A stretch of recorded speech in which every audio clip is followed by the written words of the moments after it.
سلطان محمود غزنوی ایک بادشاہ گزرے ہیں، نیک بادشاہ تھے، روزانہ 30,000 مرتبہ درود شریف پڑھا کرتے تھے۔ اس دور میں ایک طالب علم تھا جس کے اوپر کچھ قرضہ ہو گیا۔ اب وہ پریشان تھا کہ میں یہ قرضہ کہاں سے لوں، قرضہ بھی زیادہ ہے، کہیں بندوبست کی ترتیب بھی نہیں ہے کہ میں ادا کر سکوں۔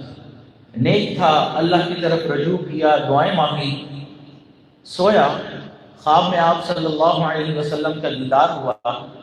آپ نے فرمایا کہ سلطان محمود غزنوی کے پاس چلے جاؤ اور اس کو کہو کہ میں نے بھیجا ہے اور آپ کا قرضہ وہ ادا کر لے۔ تو اس طالب علم نے عرض کیا کہ اے اللہ کے محبوب، سلطان میرے سے پوچھے گا کہ تمہارے پاس کیا ثبوت ہے کہ اللہ کے محبوب نے خواب میں یہ حکم فرمایا؟ تو نبی علیہ الصلوۃ والسلام نے فرمایا کہ سلطان سے کہنا کہ کچھ عرصے سے تمہاری جو درود شریف کے تحفے ہیں مجھے پہنچ رہے تھے، لیکن کل رات تمہارا تحفہ مجھے نہیں پہنچا۔ اب آنکھ کھل گئی، بادشاہ سے ملاقات کے لیے یہ گیا، پیغام بھیجا، بادشاہ نے بلا لیا، ملاقات کی، خواب سنایا۔ بادشاہ نے کہا تمہارے پاس ثبوت کیا ہے؟ انہوں نے کہا اللہ کے محبوب نے فرمایا ہے کہ کل رات آپ کی طرف سے درود شریف کا تحفہ نہیں پہنچا۔ تو بادشاہ کی آنکھوں میں آنسو آ گئے، کہنے لگا کہ کل میں کام کرتے کرتے اتنا تھک گیا تھا کہ اسی تھکاوٹ میں میری آنکھ لگ گئی اور درود شریف پڑھنا مجھے بھول گیا۔